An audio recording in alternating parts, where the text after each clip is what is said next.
అధికారాన్ని బట్టి, తమ తమ స్థితులను బట్టి వెళుతూ ప్రయాణం చేస్తూ ఉంటారు.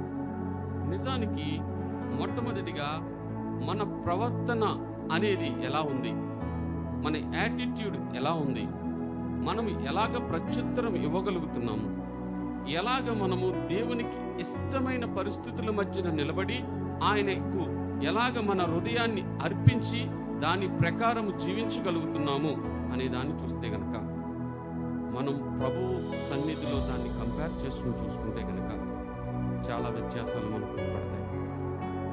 ఎందుకంటే అంటున్నాడు 13వ వచనంలో చూస్తే మనకు అర్థమవుతుంది, అతిక్రమము దాచిపెట్టువాడు వర్ధిల్లడు, దానిని ఒప్పుకుని విడిచిపెట్టువాడు కనికరము పొందును. చూడండి, అది కూడా ప్రభు మన చేతిలో పెట్టాడు. మన పరిస్థితిని ఏ విధంగా ఒప్పుకుని విడిచిపెట్టి ఏది దాచిపెట్టకుండా దేవుని సన్నిధిలో మన హృదయాన్ని కడుక్కుని పరిశుద్ధపరచబడిన పరిస్థితులుగా మనం ఎదిగి ఆ పరిశుద్ధపరచబడిన పరిస్థితుల్లో మనల్ని మనము నిలుపుకోవాలని ఆయన చూస్తున్నాడు. నువ్వు వర్ధిల్లడానికి ఆయన కారణం చెప్తున్నాడు. దాన్ని నువ్వు దేనినైతే ఒప్పుకుని, ఏ పాపాన్నైతే నువ్వు విడిచిపెట్టలేకపోతున్నావు, ఏ పరిస్థితినైతే నువ్వు దాటుకుని వెళ్ళలేకపోతున్నావు, ఏ పరిస్థితి మీద నువ్వు జయం చూడలేకపోతున్నావు, ఏ పరిస్థితి మీద నేను జయం చూడలేకపోతున్నాను, ప్రభువా ఈ బలహీనత నాకుంది నాయనా, ఈ పాపము నాలో ఏలుబడి చేస్తుంది ప్రభువా, ఈ దుష్క్రియల వల్ల నేను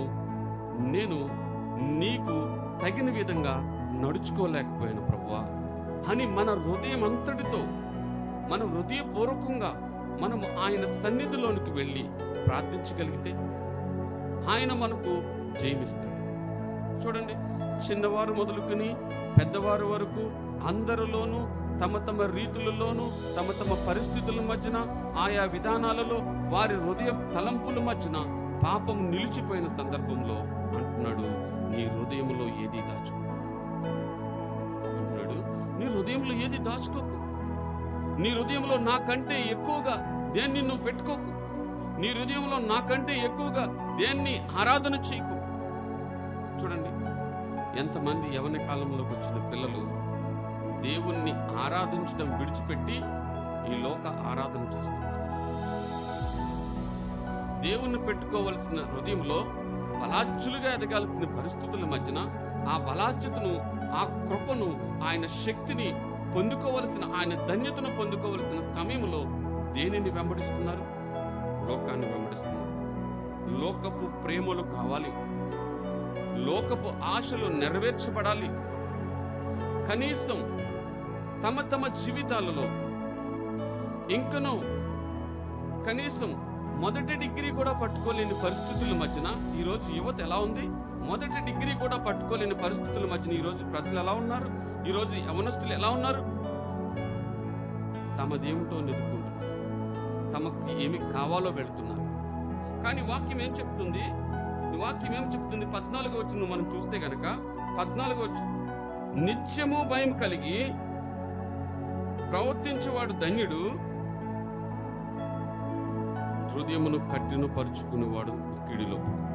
నిత్యము భయం కలిగి, నా ప్రభు నన్ను చూస్తున్నాడు, నా ప్రభు కన్నులు నన్ను వెంటాడుతున్నాయి, నా మాటలు ఆయన వింటున్నాడు, నా ప్రవర్తన ఆయన పరిశీలిస్తున్నాడు, నేను నా దేవునికి తగిన విధంగా నేను నడుచుకోలేని పరిస్థితుల మధ్య నేను ఉన్నాను, నా నిర్ణయాలు తప్పు, నా ఈ సరైన నిర్ణయాలు కాదు అని వెళ్ళే పరిస్థితులు మనకి ఎక్కడికి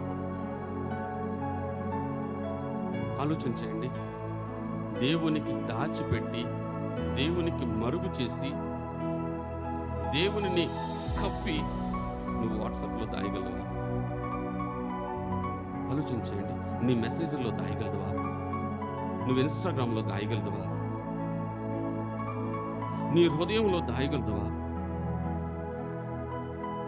ఆలోచించేయండి. అంటున్నాడు, నీవు కనీసం నిత్యము భయం కలిగి ప్రవర్తిస్తే నువ్వు ధన్యుడివి, నువ్వు నిలబడగలుగుతావు.